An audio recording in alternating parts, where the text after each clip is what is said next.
yesterday I was reflecting on what I would be telling today and also what has happened during the session. So, well, I would like to do the same exercise with you. And so we can forget what is happening around us and really get into this session properly in order to reflect and also to celebrate all together our learnings on NexGenLead. So for that, I don't know if you want to turn off your camera, but I suggest you to close your eyes for 1 minute. Sit in a comfortable way, adjust yourself, try to relax a little bit. I'm trying to do a very smooth voice also. I don't know if I will get to it, but really sit down, relax for a while. 1 minute, and then see what's coming to your mind. Just observe, and if you can, let it go. And now try to think on what you went through for the past 3 weeks. If it was a long time, if it was a short time. Also, what do you remember? And from the sessions from NexGenLead, if you attended the interviews, if you have participated in the sessions, if you have discussed with some peers on the different groups, if you have just followed the emails, remember, try to remind yourself of all the activities you did during this NexGenLead program and which kind of emotions did it erase on you, and which learning also. Great. You can open your eyes slowly when you feel comfortable too. When you feel that you are here with us all together again. And so, if you want, you can share on the chat one moment or one feeling that you had during the NexGenLead that you would like to share. I'm asking this because this session will be participant-led, and so we will really try to give the voice to you, to all the participants, and to learn from each other, to reflect together, and to celebrate also. So if you already want to start sharing, feel free to use the chat. The chat is yours. So feel free to comment at any moment, to bring your message at any moment during this ceremony. And well, if you feel that you need to contribute with something, just go on, really. Feel free for this. So great. Then we can officially start this discussion. I'm very grateful to have all of you here now. And I will just let you know the structure of today. So you can structure it in your brain and make it more comfortable for you. So firstly, we will be sharing with Pedro here that you can already see the timeline or the backstage of NexGenLead. So what happened before we started this program. And so Pedro will tell you some stories, and I will also jump in to let you know more about the organization of this program. Because as leaders, we are pioneers, probably, and we are bringing new initiatives and new projects to our communities. So I believe it's interesting to know also how NexGenLead started. And afterwards, we will have an interview somehow with Mark Wade that will be interviewing three young responsible leaders that will share their stories on responsible leadership. And after this interview, we will split you in smaller groups in order to discuss together about how we can continue developing ourselves as responsible leaders. Um, and we will also have the opportunity to share our learnings from NexGenLead. And well, finally, we will have the Zoom party. And we have prepared for you some nice games. And well, you are also the ones that make the party, so you can tell us how you want to do this afterwards. So prepare yourself already for this last journey of NexGenLead. So now I would like to introduce you to Pedro Capra, who is the academic relations of Swiss Next Brazil, one of the organizers also of NexGenLead. And Pedro was strongly involved in the conceptualization and organization of the NexGenLead program.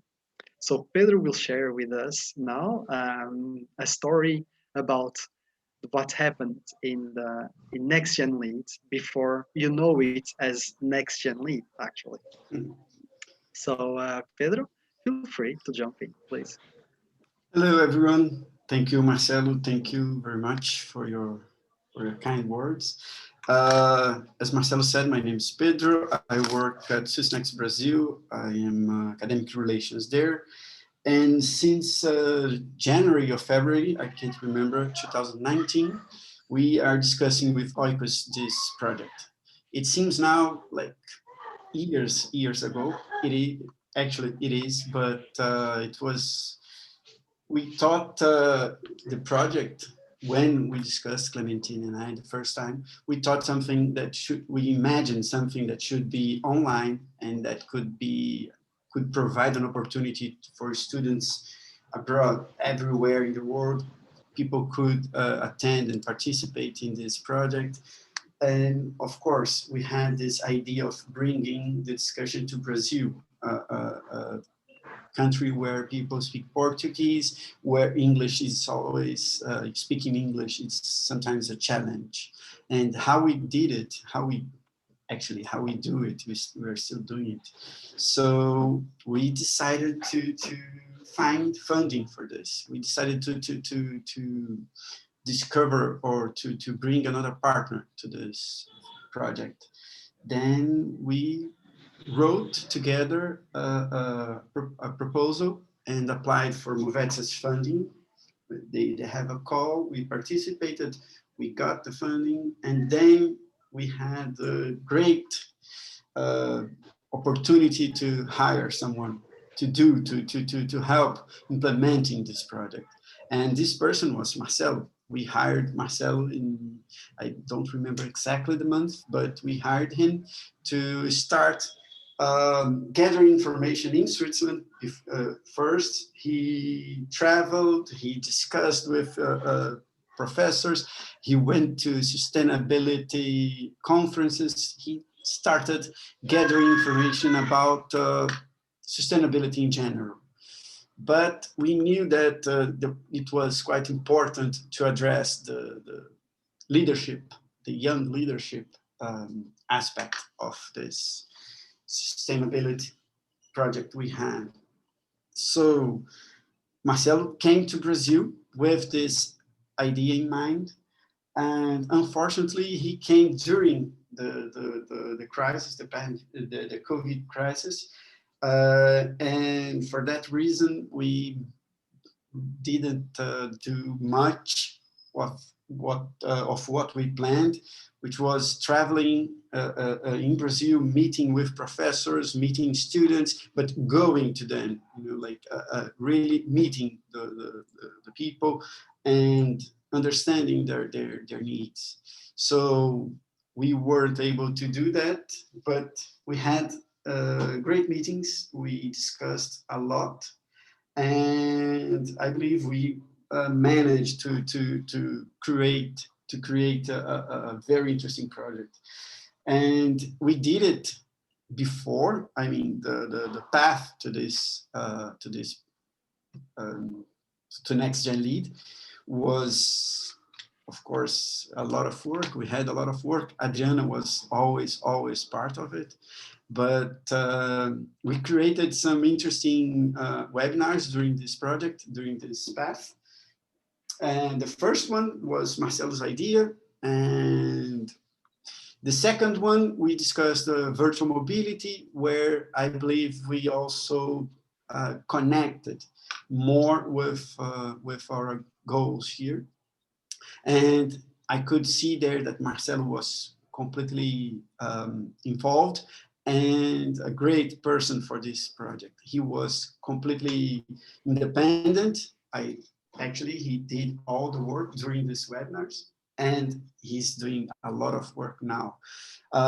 So I think mainly, my time is it's up. Sorry, I'm talking too much. But so what I can tell you now, it's that I'm quite glad of the result of this platform, as I'm saying the last 2 or 3 weeks all the time.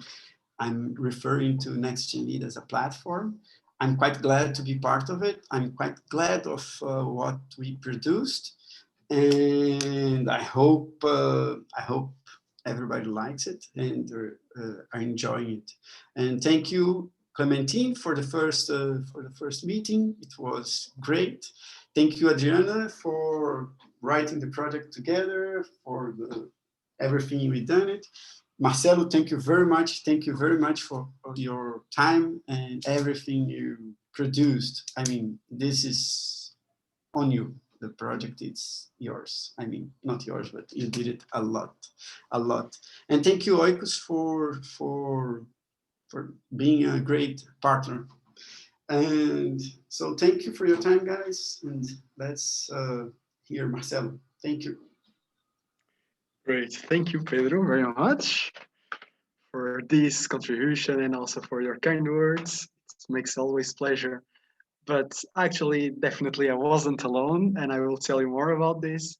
So I would say the first lesson and learning that I would bring to this discussion from my side is never underestimate how much time it takes to develop a project. Even though it can seem like, oh, we have already the guidelines and it will be super easy, never really underestimate. And so, yeah, I believe during this journey, there was really a shifting point. So while I was in Brazil, it was just about conceptualizing and starting consulting professors and students and really putting things on. But then I really start to realize that this project was much bigger than just the mind of one person. It was many people involved. And well, there would need a big machine to put this project on wheels. And that's where Oikos and also Swissnex, but a lot of the members of Oikos come in to, to really make this project possible. So just for you to understand, like since September, it's mostly like 50 people involved in this project very actively from Oikos, distributed in 5 teams. So the program team, the community team that is spreading and communicating the message to the Oikos community. There is the partners team, so communicating this program to the external partners. And then there is a digital facilitation team. So you can already see how it was organized somehow. And well, it was a lot of work, really. It was a lot of people there. And well, then this is just one part you couldn't see probably, but there is another part you can see. And those are the interviews. So as you may know, there are more than 60 interviews that have been made in the frame of 3 weeks. And so 60 interviews, it's around 1 hour per interview. So you can imagine how many hours it was. And some of you actually did these interviews. So you can imagine. And well, including the responsible leaders that were talking and the interviewers. It makes more 80 people involved in the project. And then there was also the participants themselves. So 2 weeks before the program, we launched properly the campaign officially. And so from 2 participants, we went through 150 in 1 week. And so, wow, amazing achievement. It was already good. But our goal was 500. So we were all wondering how we could reach this number. And well, just before starting the NexGenLead, we reached 450. And during NexGenLead, 566. So it's amazing the number of people that have registered and that have an interest on responsible leadership and sustainability. So the second learning I would like to bring is never underestimate the capacity of a team working together to make a project possible. And also, well, trusting the team. It's not something I can really do very well. I still need to work on this, and as responsible leaders, we all need, I think. But yeah, that's the third learning. Really trust the team and the process, actually. And so then NexGenLead starts, and you have participated in this program in different ways. So yeah, I'm not telling you what happened because you might have now an idea. And so for me, the next step today is to know what was your experience in NexGenLead and which are your learnings and what you would like to bring to all the community. And so for that, I invite Mark Wade to take the floor. Mark Wade is an oikos advisor, oikos international advisor, and he has many years of experience in the field of sustainability and leadership. And he has also done an interview. So if you want to learn more about Mark Wade, feel free to check this interview. And so Mark, I would like to give you the floor for interviewing these young 3 responsible leaders. Well, Marcelo, thank you very much. And good morning, good afternoon, good evening, wherever you are, all you wonderful people who have been so engaged in this incredible coordinated activity. And as Marcelo says, my name is Mark Wade, and I have been a keen supporter of oikos for over 10 years now. And I'm currently serving as an advisor on the Advisory Council. And those of you who know me, and there are many faces I do see, you'll know that I'm passionate about developing future leaders, young leaders, to help build a more sustainable and equitable world for all of us. And I've been at the forefront of corporate sustainability for at least 20 years now. And as Marcelo was saying, if you want to know a little bit more about my involvements, you can view the interview that I had with Abdallah, and wonderful to meet this guy. He's fantastic, based in Egypt. That I gave, of course, for this program. But this is not about me today. The focus is on not on the older people or more senior professionals, but on your generation, the next generation of leaders, the really important people. And we have 3 wonderful young people at different stages of their own leadership journeys with very different challenges and in very different contexts that we're going to be talking with today. And I will be speaking with each of them for about 5 minutes or so, and then we'll have a general question and answer session altogether. So please be ready with your questions that I will invite at that stage when we've had the interviews. And as we have only got limited time, if we don't get a chance to have your question live, don't lose the question, put it in the chat, and I'm absolutely sure that it will be answered by the interviewees because this is the point about sharing and making sure that everybody is fully engaged. So that's the process, and then of course we'll get on with the rest of the program after that. So this session will take about half an hour. So our first guest today is Montserrat. Are you there, Montserrat? Yes, I certainly saw you earlier. There she is, wonderful.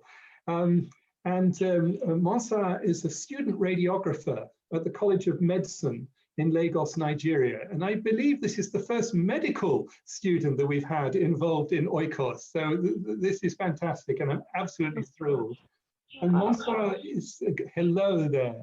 And Montserrat is committed to health advocacy and sustainable leadership, development, and education. So Montserrat, please tell us a little bit about the context of your challenge at medical school and what first motivated you to get involved in health advocacy and sustainability. All right. Hello, everyone.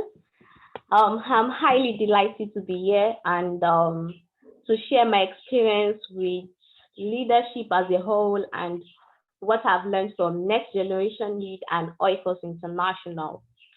Firstly, I'm Mansura Ahmed from Nigeria, and I'm a medical student in University of Lagos.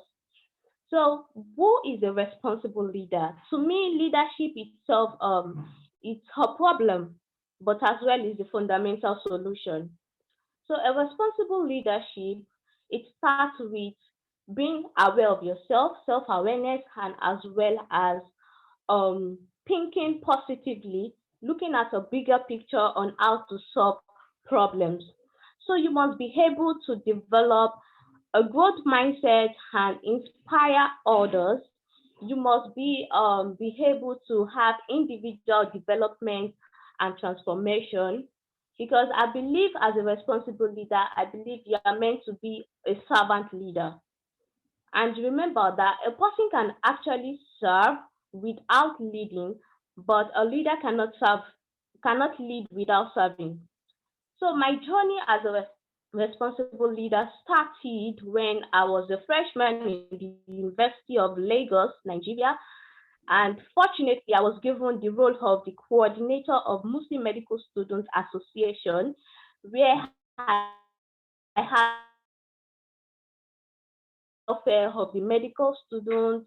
I had to organize student tutorials, academic tours, and annual symposium to expose the freshmen into what the medical world is and how to go about it excellently and to be leaders and innovators in the medical field. But this I have to balance with my academic life and my social life and my personal life. And it was really a very big task for me because at some point I was kind of I was being dynamic. I was not constant with the job. I was not kind of, should I say, responsible enough, maybe because it was the first time. So I had a kind of failure, should I say failure? Yes, in one of my academic courses. So I had to change my approach on okay, how do I go about it? I wanted to quit the role. I didn't want to be a leader again. I wanted to just okay, focus on academics. But that was being selfish to myself. I was being selfish to others. I was being selfish to my goals and values. I had goals and values which were to inspire people, to educate them, share experiences, and put a smile on people's face. I just wanted to help. I was being empathetic. So I had to change my approach. Okay, what do I have to do in order to balance everything together, be a responsible leader as well as be a scholar in my department? I just had to balance everything. And what motivated me was whenever I see people with little challenges or people who don't have up to what I have, they're not having the benefits I have. I tend to like, okay, how do I help you? How can I assist you? And I had to like journey around and read about leaders that have inspired others, leaders like Nelson Mandela, leaders like the youngest prime minister in the world, Shama bin Suel, and Sheikh Zikulai Shafi, other leaders like that. I had to, okay, what were their approaches and how did they become responsible leaders despite the hassles and turmoils that comes with it? So with that, I changed my approach and I was able to balance my academic life, my social life, and my leadership role. And I came out very well. I had one of the best grades after the first year in medical school. So it was very, very interesting.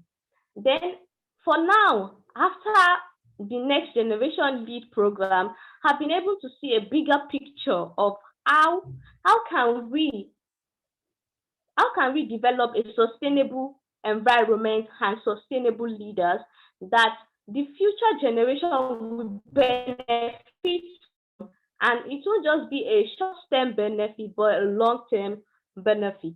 So now I'm going to start working on it with other team members in the medical team. How can we inculcate sustainable leadership, sustainable environment, sustainable economies into our life here in Nigeria, because most medical students focus on medical, medical, medical, which is not supposed to be so. We need to see it in a larger picture. How are other countries being sustainable in every aspect they are doing, so that we can have a sustainable health system in the future that will take us a long way, rather than just, just little short term benefits that we're getting. We will later get long term benefits that will be a motivation to others. So my advice to every youth is that let us start developing ourselves, because every change starts with yourself. It starts with self-awareness, self-improvement. Start developing yourself in order to, you serve as motivation to others that are coming. You serve as motivation to government. You serve as motivation to officials in order to create a sustainable environment. Thank you very much for listening. Montserrat, fantastic. Give her a wonderful clap, everybody.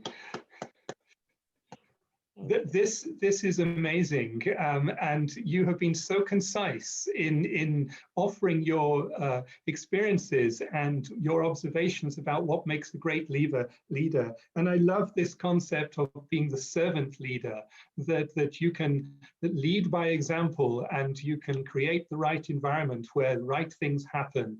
You're finding balance in life between professional and home and academic, and wonderfully you are bringing the external world and its challenges into the curriculum and mindset of your medical colleagues and medical students, so that they're more focused on providing solutions that meet a sustainable world. So it's been a wonderful conversation, Montserrat. Thank you so much. And I'm sure there'll be lots of questions for you afterwards. So thank you for that. Now, our second guest today is Usman Mohammed Mareri, also Nigerian, originally from a village in the northwest of the country.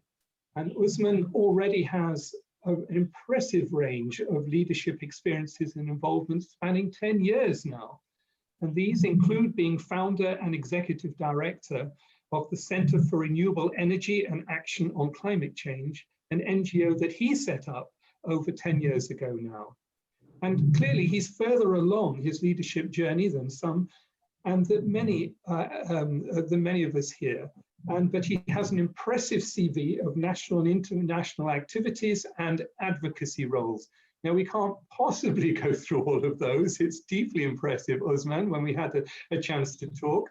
But I do hear from Adriana that perhaps one story you might like to tell is about your parents, and your father was a farmer, and he was complaining about the soil fertility and the problems, and how that inspired you to want to go to university to study this, and that now you're doing a PhD.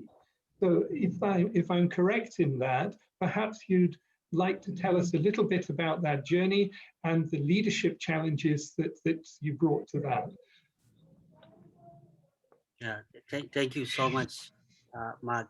Am I audible enough? Okay.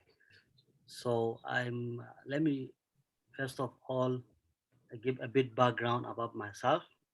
As Prof. Mark have mentioned, I'm Usman Muhammad Mareri. I'm from northwestern Nigeria, a city of close to Zamfara, northwest Nigeria.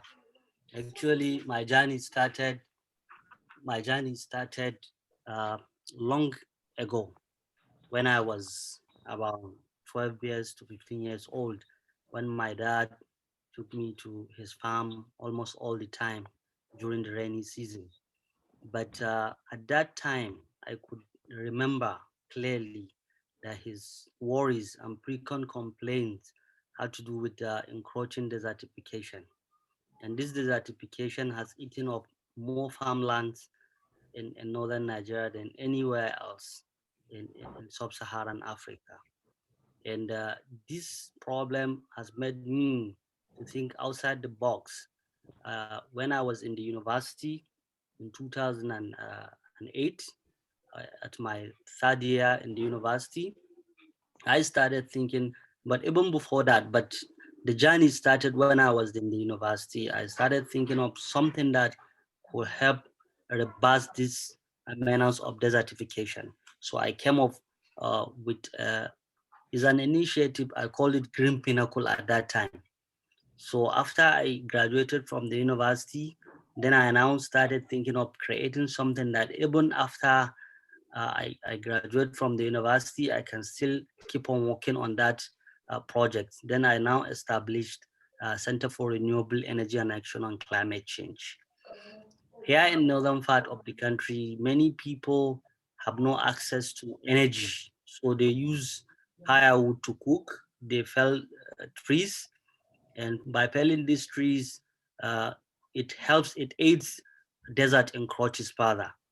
So through the center, we have established so many programs, so many sustainability programs that helps create awareness as well as uh, bring a solution to problems that we are facing today. So one of the programs that I have in my mind that I hold dearly is what we is through this center I have achieved all I could achieve in this world, because it's through this center I got scholarship to study at the London South Bank University under Commonwealth Scholarship. I studied education for sustainability at the London South Bank University. And it's through this center I have achieved a lot, especially by improving the standard living of those below the ladder, those in rural areas. So a program I called Focus Group Learning Cycle is a multi-actor interactions for sustainable behavioral change approach. I created this program because I realized that there is lack of awareness among farmers, especially rural farmers in this part of the world. So we bring together, I create two groups. Among these two groups, we have the next generation young farmers, and the other group, we have old generation farmers. So we come together, interact, talk about what affects them, how to reverse this desertification, which trees to plant and which plants to plant, and how to go about it. So at the end of the program, we bring together these innovative solutions. But what I realized, we have some failures along the line. We have some loopholes. And I realized these loopholes, these problems, when I joined the oikos NexGenLead program. So I came to realize that these problems, these failures should serve as building blocks for a sustainable future for all. It shouldn't be those problems, those failures I came across should not serve as problem. Rather, they should serve as building blocks for another sustainable initiative. So this oikos program has helped a lot in terms of it has been amazingly superb from the beginning. Though I watched several interviews, but the one that caught my mind was that of Mark and some very few ones. The interesting thing is that uh, it tells me that I should always be persistent, I should be persuasive, and I should have that tenacity to be action oriented. So I keep on watching these interviews, and as well as it also tells me that this the failure I've been talking about is part of everyday life. So next year lead, on the other hand, takes me to think that, look, if you want to fail, you need to start something. Because whenever you start something, you must fail. But that failure shouldn't serve as shouldn't serve as a bottleneck to your own progress. As if as you fail today, you fail tomorrow, you fail next tomorrow. Try and change the way you do things. So when you try and change the way you do those things, you get the positive results. So without much taking much of your time, I think I have said a little, though I have other programs, especially the edible garden program. So I'll stop here. I think this is, it's all impacting. I have really enjoyed it. I have really learned a lot. And I promise you that I will inculcate NexGenLead initiatives as part of my focus learning group cycle. Thank you so much. Usman, again, thank you very much. Give him a great clap. It's fantastic. And how, what a wonderful journey you have been on, that from such a young age of just 12 years old, you were aware of the problems of your father and of desertification and those of his peers. And that inspired you to go to university and to learn and to spread that knowledge. That's wonderful. And you were concerned about the lack of awareness of people around some of the problems, and you were able to bring the older generation together with the younger generation to learn off one another and to be inspired. And that you learned through this program as well to be persistent and tenacious and to be action orientated. And that failure is natural. We can't get it right all the time, but to learn from that and to build upon it and to grow, there are wonderful messages for all of us. And the other thing that strikes me, Usman, is your humility, your lack of ego as a leader. Your CV, your bio is astonishing. Everybody, please look at this on the NextGen website. It's incredible. But there's no boasting. He's a gentleman that is action orientated and leading without ego. And that is a wonderful characteristic of modern leaders, and being servant leaders in the way that we've been mentioned previously. So wonderful learning points, and I thank you so much.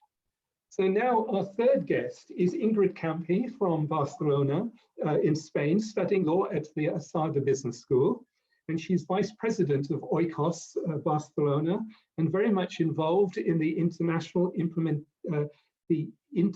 movement of curriculum change for sustainability, and with the implementation of the positive impact rating student survey at Asada. And I'm sure some of you have already heard about these great movements. So Ingrid, welcome, and please tell us a little bit about what motivated you to get involved with these initiatives, and what key leadership learning challenges were for you. Hello everyone, thanks Mark. I'm very delighted to be here and to be able to communicate and express how this journey was for me and how it was for Esade. Well, I think that education is key when it comes to solving the current affairs.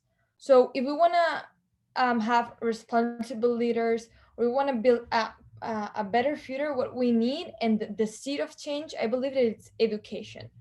Therefore, I joined this international movement, as Mark said, which is called curriculum change. And basically, this what caused me to join this big movement is that when I was at class, and teachers were giving us lectures, I just felt that there's a disconnection between the needs of the future and our current education. For instance, in managerial economics class, where the teacher was speaking the whole time about profits and how consumers only care about getting the cheapest price and sellers to getting to be able to sell their products as expensive as possible. And this was the very assumption was that everyone was rational, behaving under these standards. However, can't I be rational at the same time by caring about the environment? Just like this vision is what I saw that was missing, and therefore I joined this movement and I tried to implement it at ESADE. So last year, ESADE implemented the positive impact rating, which is a survey that is conducted by students, and which basically measures the positive impact that the business school has on society.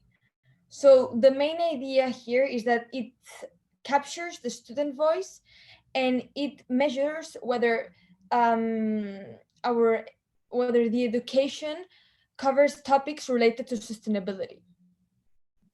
So in Oikos Barcelona was the one leading this initiative. So the ones who went to the dean and other staff members in order to implement this survey, and we achieved and we succeeded in it. And then with this, we use them to create the process transforming our education. So the idea was to involve ESADE in this big movement in order to transform our education and to meet the current challenges. Well, fantastic, Ingrid. And I know how hard you've worked. And I think you were telling us a little earlier when we met the other day about the impact that this has actually had on ESADE and the way that they're looking at their whole curriculum and all of the different programs. Yes, exactly. Right now, they have, well, this year they have implemented the sustainability plan, whose aim is to transform ESADE like in general, just in terms of academics, but also in operations. And right now their main task is to do kind of a curricular review of every subject. For instance, they take the subject of marketing and they see, okay, what has been taught during this, like during last year, and what can be added. So in this amazing task, Oikos Barcelona is also going to participate. So we're gonna work hand to hand with the teachers. So the idea is, of course, we have helped and we have tried to accelerate this transformation, but we also want to be part of it. We just believe it's not only the responsibility of teachers and academics, but also from the responsibility of the students. If we want to make a change, we have to be part of that change. What a fantastic story. And this positive impact rating tool, it was one of the initiators was Professor Thomas Dillick of St. Gallen University, who has been a long-standing supporter of Oikos as well. And he was on the board of trustees for many, many years and gave an enormous amount of his time. But he was very much part of this movement, which was leading to the development of the tool, which is having a global impact. And Ingrid, it's a fantastic and inspiring story that you were able to take that tool and to show leadership and to work with your colleagues and your oikos in ESADE and Oikos Barcelona, and to really then engage with the staff and then to work with them collectively to do a full review of all of the curriculum. Now, this is positive impact of the most profound level, and it's inspiring for all of us, all oikos in all business schools or education establishments, that you can make a difference. So Ingrid, thank you so much for that, and thank you for all of our three inspiring young people who've shared their learning and leadership challenges and learning with us this afternoon. So let's have a big round of applause for all of them. Fantastic. Now, the bios of all of these people, if they're not already there, they soon will be on the NexGenLead website. And because in preparing for this session, we were also inspired by hearing these stories that we're now going to do interviews with all of them so that they can be included within the wider set. So it's not just the senior professionals, but we're going to have more and more of people of your generation, the generation that really counts, to inspire everybody for now and into future generations. So thank you so much for that. Adriana, do we still have a little bit of time, I think, for some questions, but I'm in your hands here. Great. Okay, so I know you've been listening avidly, and if you have questions for any of the of our three guests, please say your name and your question and who it's directed to.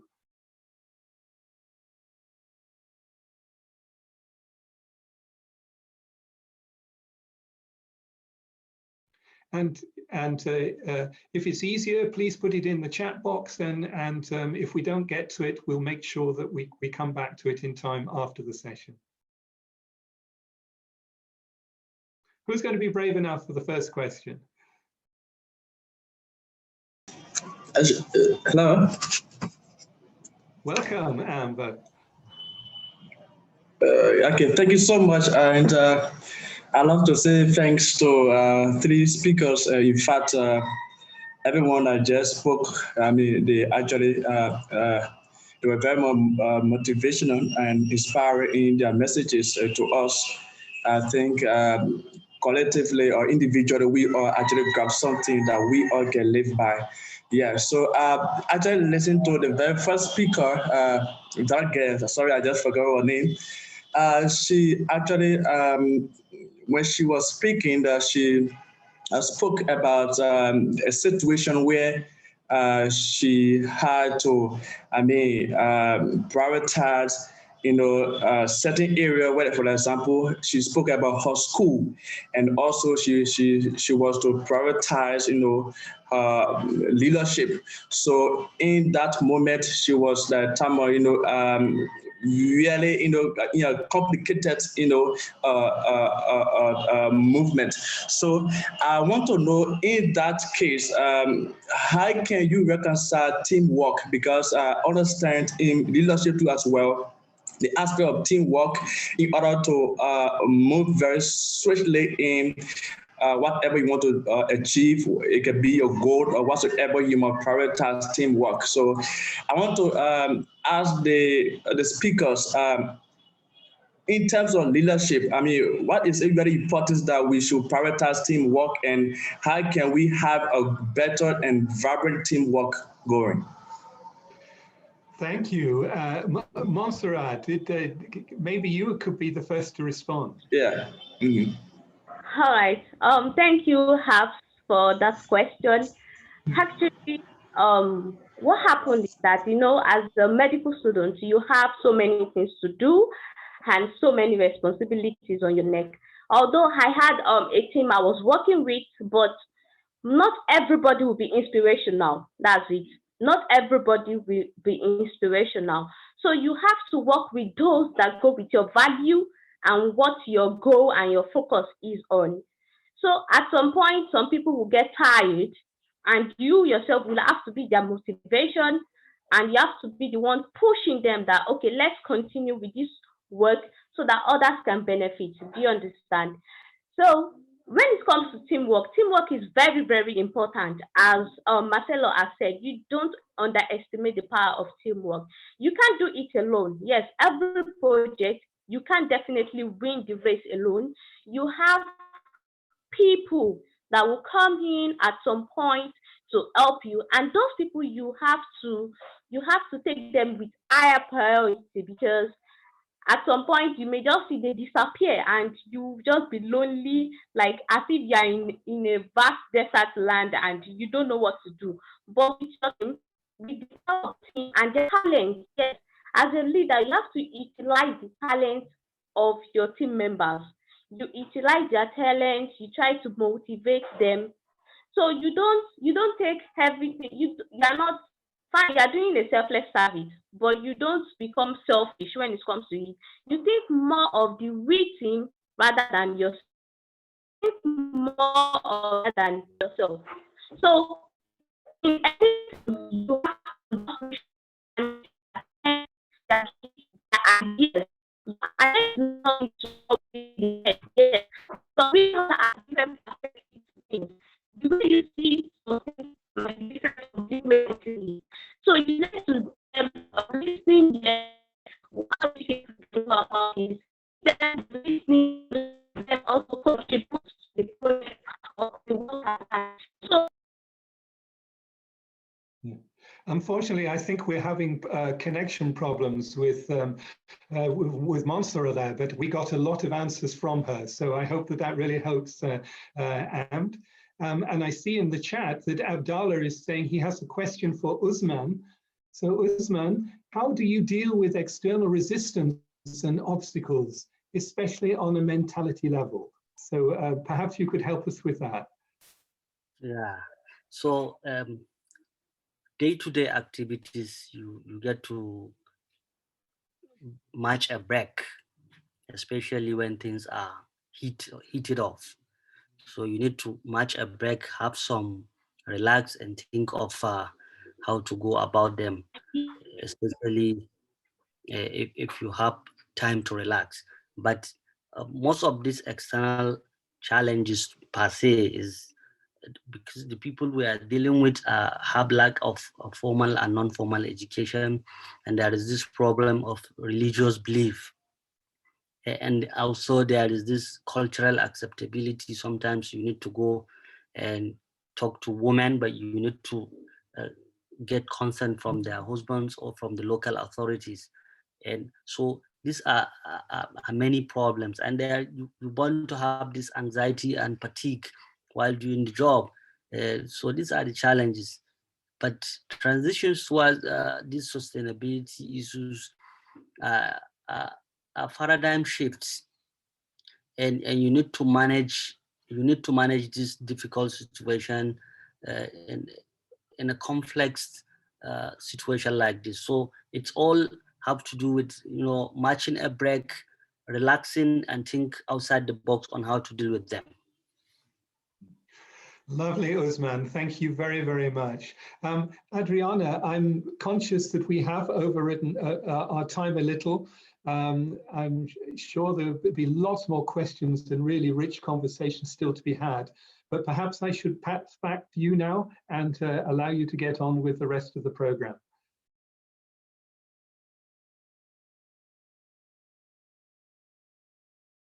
We can't hear you, Adriana. Hello, everyone. Can you hear me? Roberta here. Okay, good. So I will take over, but I was Adriana told me that I can ask the question of Ingrid. Yes. So that could be something nice for us to start before the exercise. So Ingrid, Lenka asked that she would love to know if do you see the courage of students at ESADE to take the ownership of their education and change curriculum is increasing, and what could help to support this trend? Thank you, Roberta and Lenka, for your question.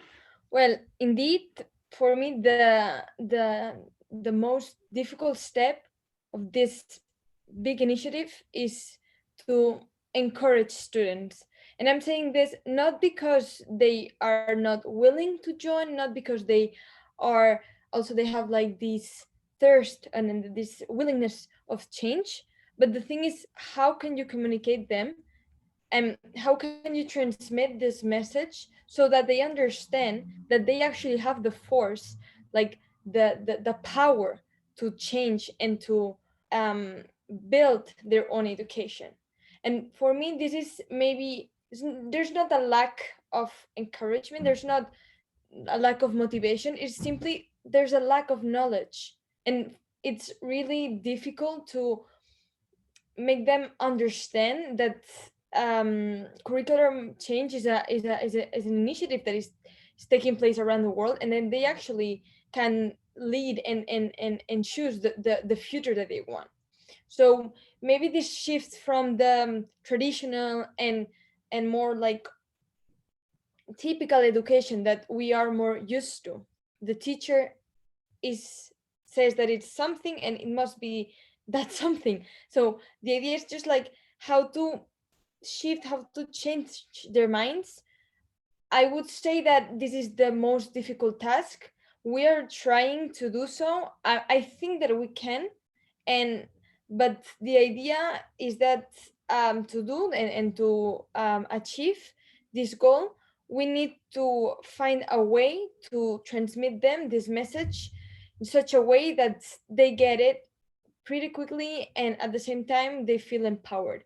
So how to do it? As I said, just like communicate, repeat them, and maybe even with events. But the idea is just like let them know that they can be part of this change. And but right now, I would say that yeah, we have achieved, we have made like some advance, but at the same time we have a lot of path, and there's still many things to do. So we're in a good position, but of course we need a lot. There's a lot of work that needs to be done at the same time.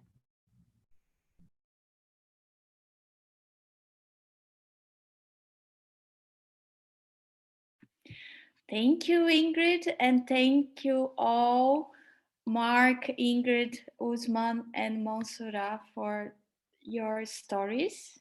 It was super nice to have you all with us today. And we want to keep the conversations going on and having this amazing opportunity to have all of you today. We wanted to do one more exercise where we have the chance to discuss about the responsible leadership. So I will share my screen. You can stretch yourself if you need for 1 second while I share my screen with you to show you how it will look like. So can you all see it? I will put here to present. Yes. It's loading. Okay. Loading still. Come on, computer, you have to help me. Great, we got it. Yeah, so here we are again with the call, the leadership, responsible leadership competencies that we have been exploring and dialoguing about these 3 past weeks. And we all remember that they were about self-awareness, so our capacities to know ourselves, to learning from our mistakes, also to involve the people who matters in our challenges, so the stakeholders, also finding ways to deal with conflicts and to appreciate our diversities when we bring people, now we join people to the dialogues. We have been learning also about systems thinking and how it's important to understand the systems and their interdependencies to see the big picture. We also have learned about ethics and values. So about the importance of knowing who we are, our values, also adapting for the situations when needed and to act with ethics, with fairness, and also about change and innovation to bring curiosity and to be able to think in different ways and to adapt. So the idea is that we will have now an exercise where we will be in different breakout rooms of around, I think, 5 or 6 people. And there will be people that will be discussing about how can you continue your journey of developing yourself as a responsible leader. So I don't know if all of you were there or if you remember, we are using a very nice exercise that was brought to us by the Professor Arnold Smith, which was our keynote speaker in the opening ceremony. And he's a professor in the university in South Africa. And the idea here, we adapt a bit to the questions, is that we continue thinking in this way, in these 5 competencies. So for example, if we think moving forward, who are the people I need to learn from or collaborate with in my journey forward as a responsible leader? So this is how you can think in a stakeholder relationships way. So another question is like, what are the ethics and values that I want to continue practicing and learning in my life as a responsible leader? So these are, for example, questions that helps us to understand ethics and values. So one group, some of the groups will be discussing about your journey forward as a responsible leader. And the next option, as you can see here, is how can you make a difference in your school, university, or organization, your professional environment? So those are also questions that will help you to think. For example, we have here, what do I or we think, feel about this? How does it change my future? So this is a question of self-awareness. So once more, we are using the 5 competencies to help us to find the solutions and question how we want to create transformation. And the other option, for example, is what are the changes that I or we may consider? What steps can we start with? So this is related to change and innovation also. And I will leave the screen here now and show you the harvest document that our team will send to you in the chat. And we already have some of you who will be the facilitators for the breakout rooms for the groups, and some of you who will be harvesting the conversations. And this is our harvest document, which we have already Clementine supporting us with some harvesting from the whole ceremony. And if you go down a little bit more, she writes a lot. Wow, I'm impressed. Okay, so we have here the call exercise breakout rooms. So you will know which breakout room you are, which number.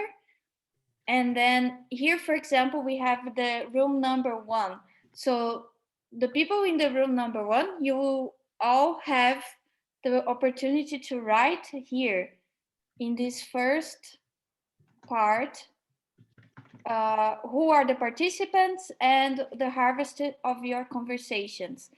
And as you can see, here's the room number 2. And we have already selected for you which will be the topic that you will be discussing about. So all the groups, you will have a quick check-in around 3 minutes to say who is the facilitator, the harvester, and to say hello to everyone. You will have the opportunity of talk of around 15 minutes about any of the questions, or if you want to continue going, if you are done with one question and you want to continue, or it's fine also if you really like one of the questions and you want to go deeper into it. And we have the checkout in 2 minutes, and then we will bring you back to the rooms. Now everyone will be back now. Wow, super quick. Yeah, you're 30. Okay.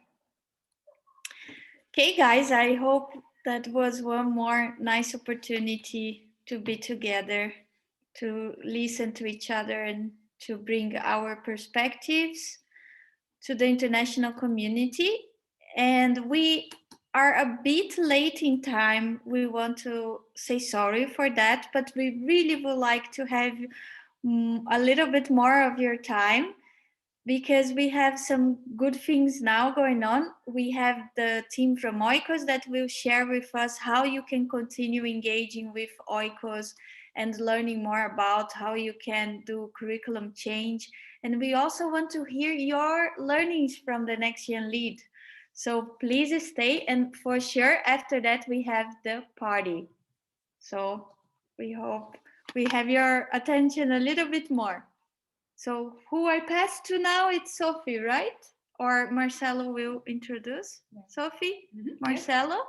Yeah, Are you see there? you. I can't Yeah, see yes, you. I am. I had also a Great. great discussion.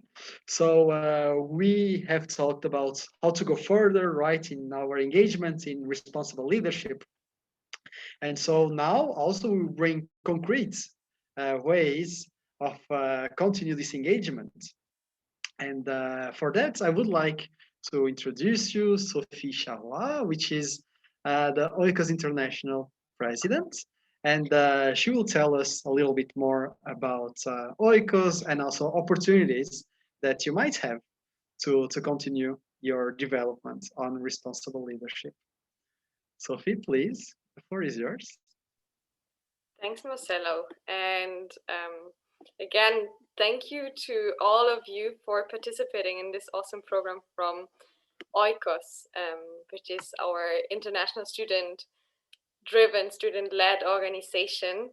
And our organization, our community has many open doors for all of you, and we would love to stay connected and to interact also in the future. For example, through our international programs and all the material we provide, the research we publish. But also you could become a member of an oikos chapter or even start a chapter at your university in simple steps. So reach out if that is of interest for you. Of course, we also always are very happy to have people joining us to collaborate, like for example Roberta, who joined us for the NexGenLead as a volunteer.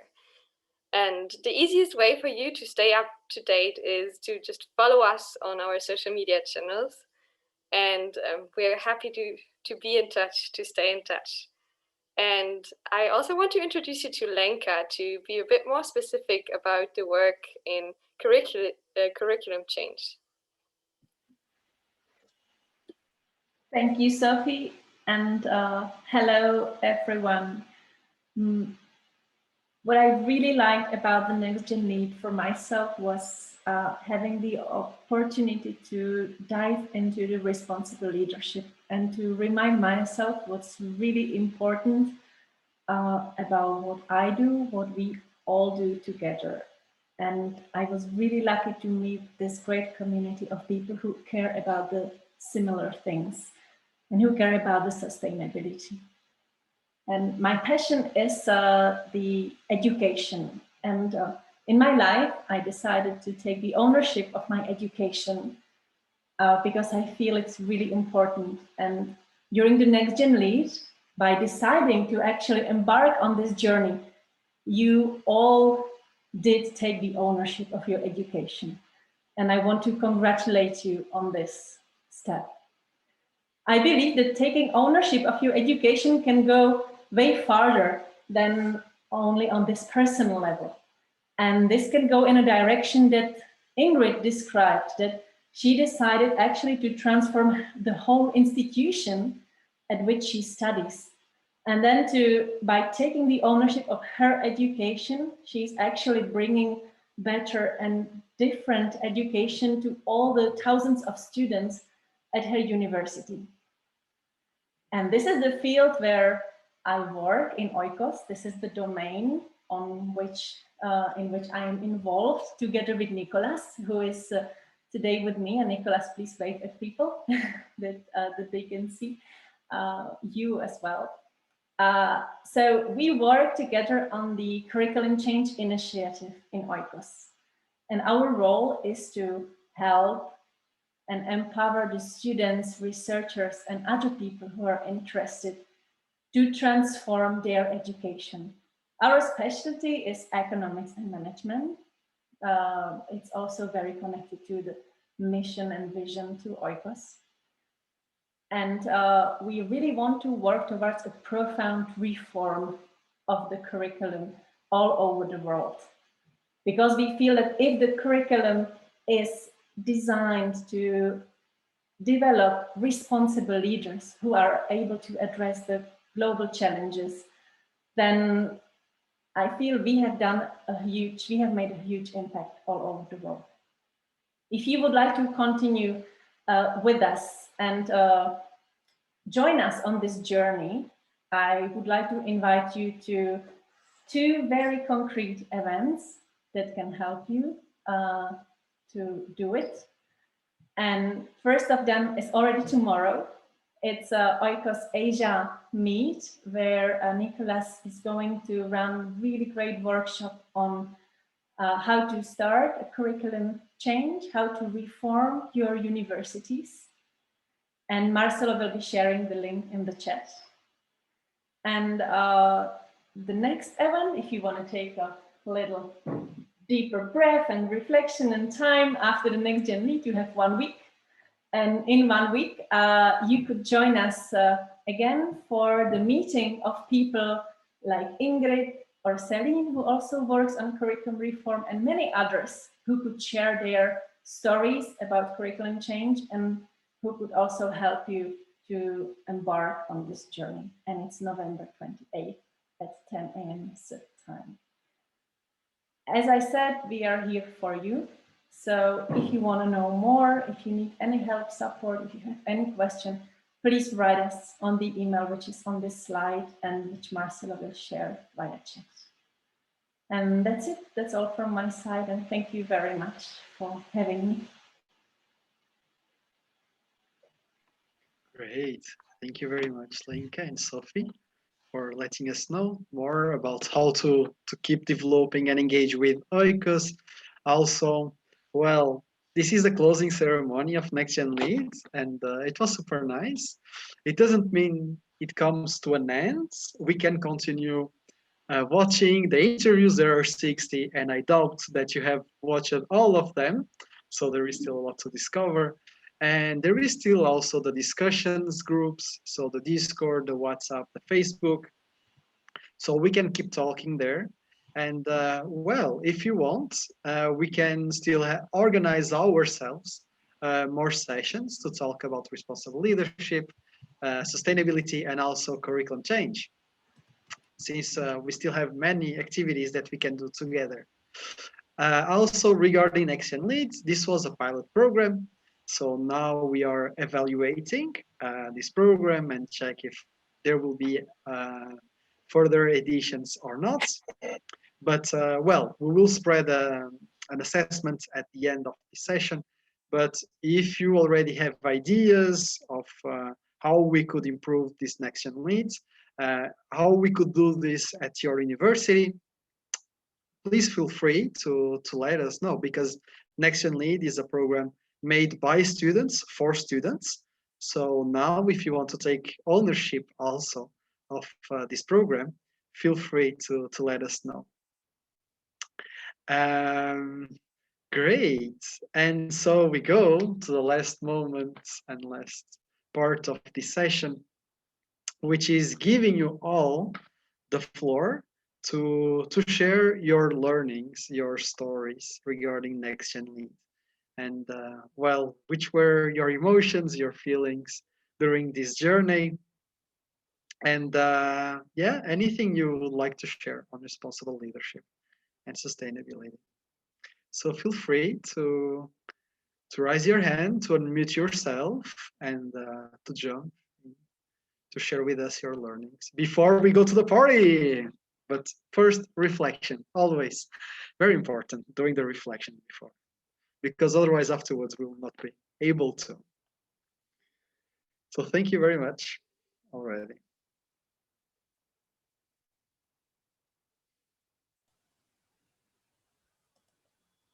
Okay, sorry if I can jump in. Can you hear me? Because I have problems with connections today, so I don't know if you can hear me. Yeah, it's okay. Yeah, okay, great. If I can say something, we were already debating about it with the group in the breakout room, and I think we kind of agree that one of the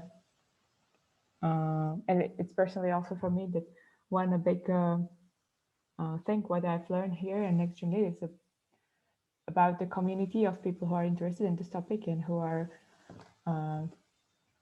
really devoting their time to make a change for self-development.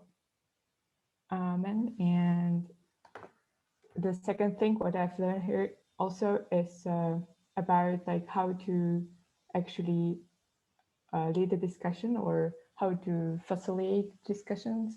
And also, like for me, it was interesting to see how you can even like build such an event in online form. It was very, I think, very well made, and I would like to thank you to all organizers for it. I don't know how many people is in this group, but we've heard that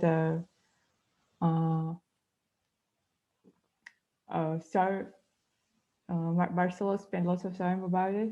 So I would like to thank to him and to all people who are here all the weeks, like facilitating all the breakout rooms. It was very cool. I would like to thank you.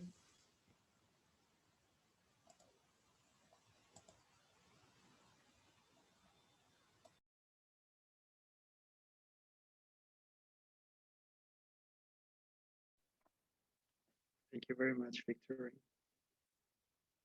for those kind words. If anyone would My like hand to is up. go on, Osman. Your hand is up. Yeah. And your voice is shared. Okay.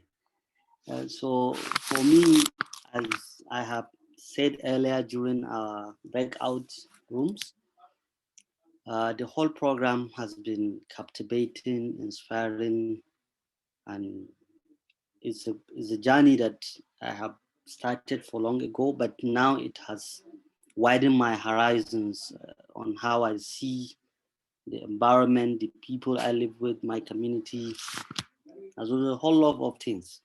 So it tells me that it all starts from the way and manner you live with your family, in your immediate environment, your immediate community, as well as those people you intermingled with all the everyday life. So responsible leadership is all about your mutual understanding with you, your community, and your environment. So it all has to do, it revolves around keeping and living safe with everyone. So, and it goes to do with, falling down and rising off again, falling and rising off again, and continue the journey, the life that is fulfilling, the life that brings joy, happiness to everyone around you. So it's an encompassing journey.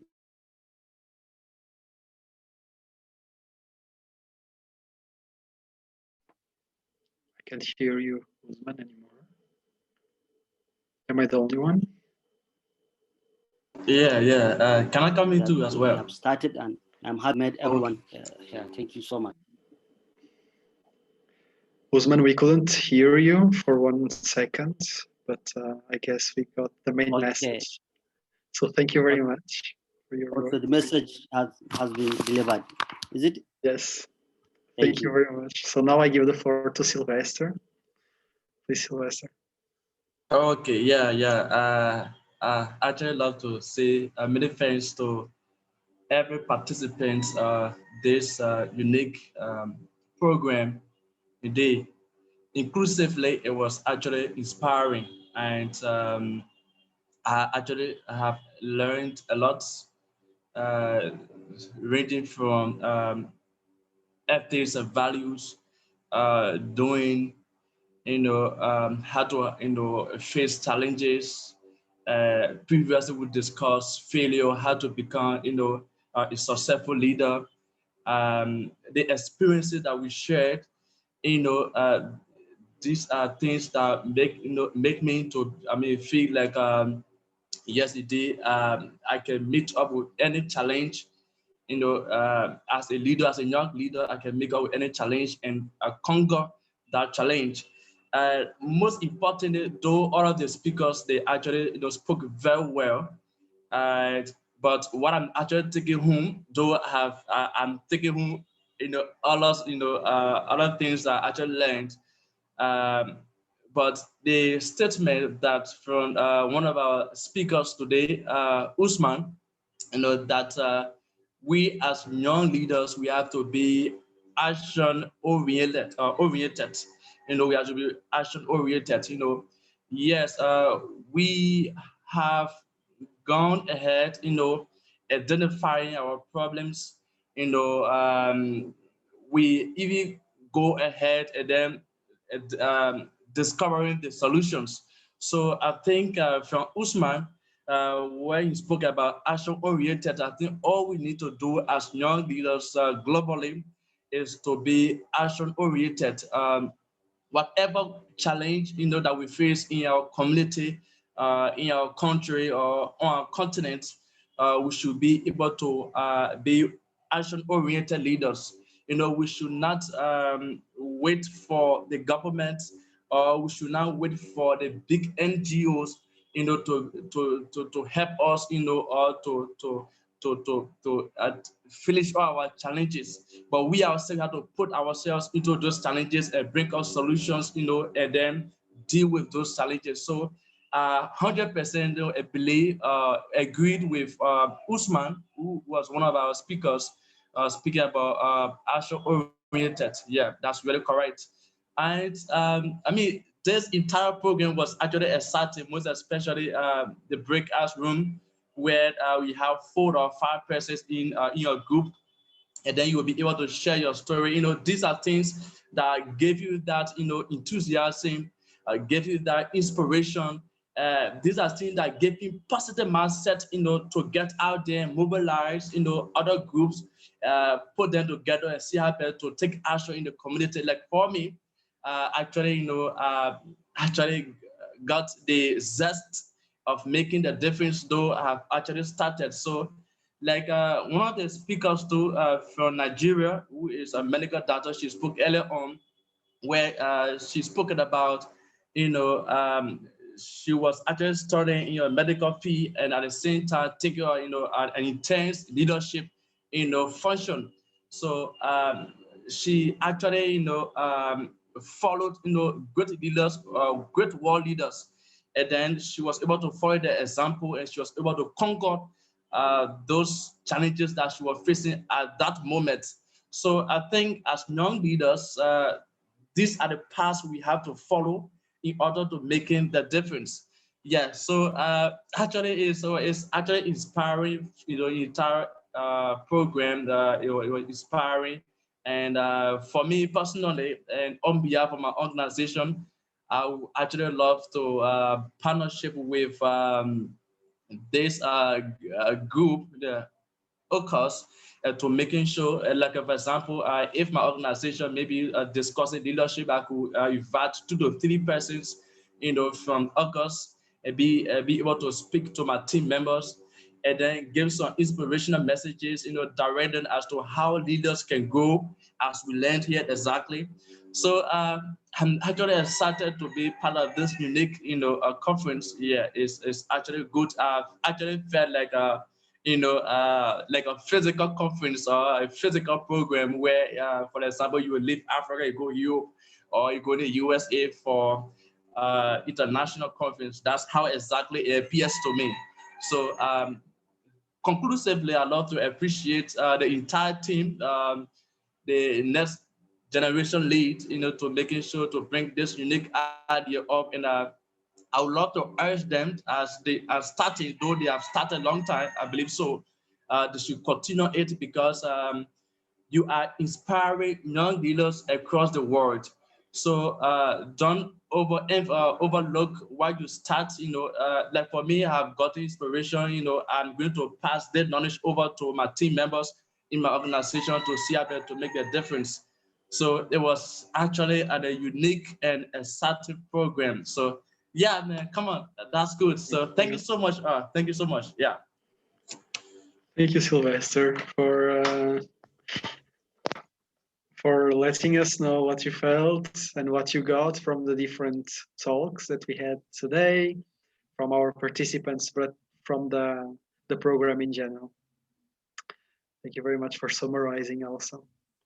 Hasbi, I know that you would like to also to share. Thank you.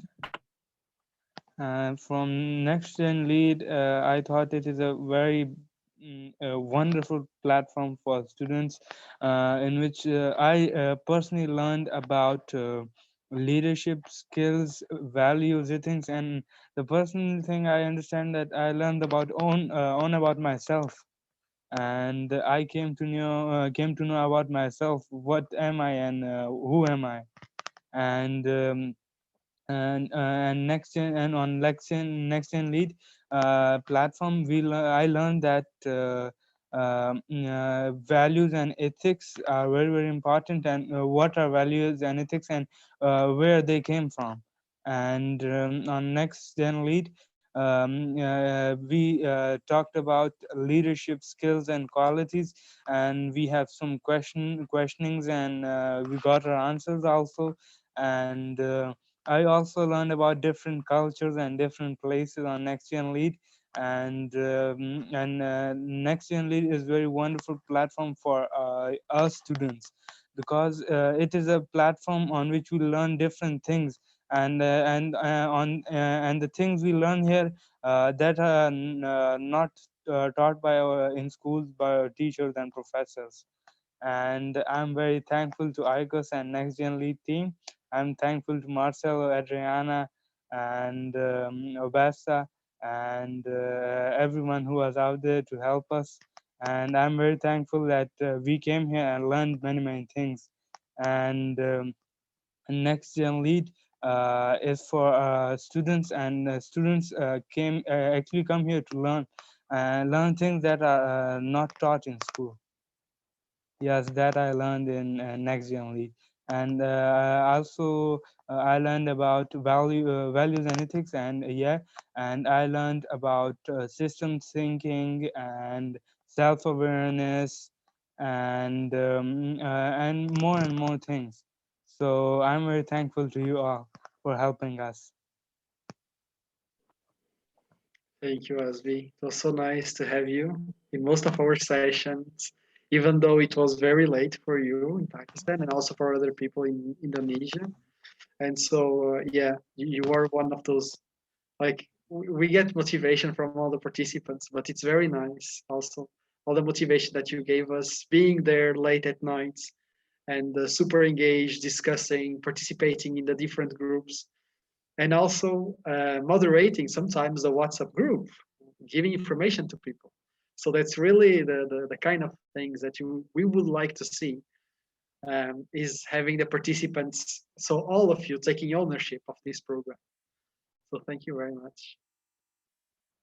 I wanted to ask, and that when will be the next program of NextGen League? We will still discuss about that.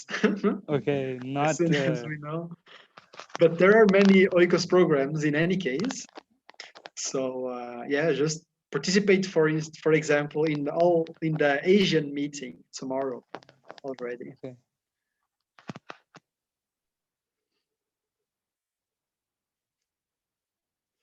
See also comments here from Mario and Rosia. Thank you very much. It was very nice to have you also. Hello. Yeah, go on, Penelope. So first of all, like everyone else before me has said, I'd really like to say thank you to the oikos team, Roberta, Adriana, Clementine, for all the work that you guys put into making this actually happen. Like I can imagine how much hard work and sleepless nights you guys had, just making sure that this thing would run perfectly. And also thank you for the opportunity that you gave me. Like I participated in the interviews, and that alone for me, that first week or the week before, was like eye-opening to what I was about to step into. And I remember like reading about NextGen Lead, and the one key thing that stood out was it's about empowering students to take ownership of their education. And I think that's one thing that has been repeated constantly over the past 3 weeks. And the biggest thing is that as a student right now, I do feel like the past 3 weeks has really moved me from step A to Z, because I've gained so many important things, like just to help me step out there and actually take ownership of my education, how to be a leader and how to lead with other people around me. And one fun thing about being here with everyone like from around the world is knowing that you're actually not alone in this journey. There are people like you around the world who are interested in becoming responsible leaders who want to drive the message of sustainability no matter where they are or what industry they're actually involved in. So that was really fun. I had fun hanging out in the chat groups, in the breakout rooms, and just getting to know everyone, knowing how people came to be where they are, the journeys that they've taken, and how oikos is actually changing their lives. So yeah, thank you.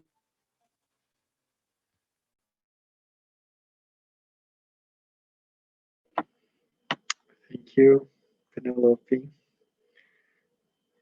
for participating in the interviews, for the program also, and from bringing this perspective from yours.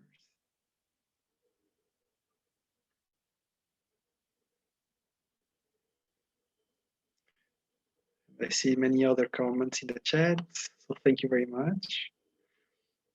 It's super nice to have these oral contributions and contributions in text, because that's really what we have tried, is to give to the participants different ways of contributing.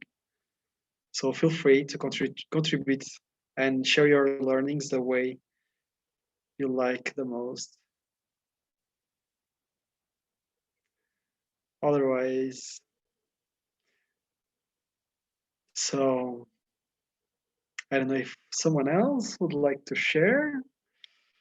We are about to start the party, but before there is an assessment, an evaluation that will be shared with all the participants and also by email in the WhatsApp group and so on. So be attentive there. And well, personally, before we close this part of the session, I will really like to thank everyone that participated. But also, I will not mention names because I would, as I said, I would need to spend minutes saying names because it's probably more than 100 names and I wouldn't remember all of them. So I really want to thank the oikos international community in general, not just the people that you see here, like people that you see here, but also people that you don't see here. Because as I told you, in the backstage, there was really a lot of people. It was a big machine. So thanks to all the oikos team and also Swiss Next team for supporting us and may be part of this big event and ambitious event. And then, well, I don't know if Movetia is there, but since we are recording, I'm also thanking Movetia for enabling this program.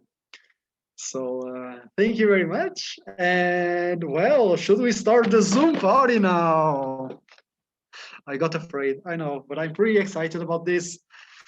Just to make sure, Adrian, you have shared the assessment, right? Yeah, great. Cool.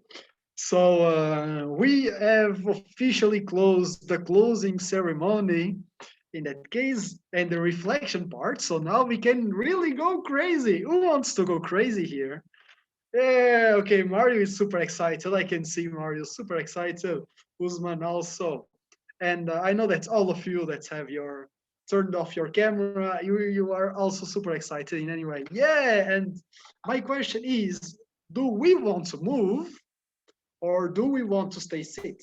And if you want to move, you go this way. And if you want to stay sit, you go this way. So please show me your hands. You want to move, you want to stay sit. Okay, Usman wants to stay sit. Oh, that's a difficult count.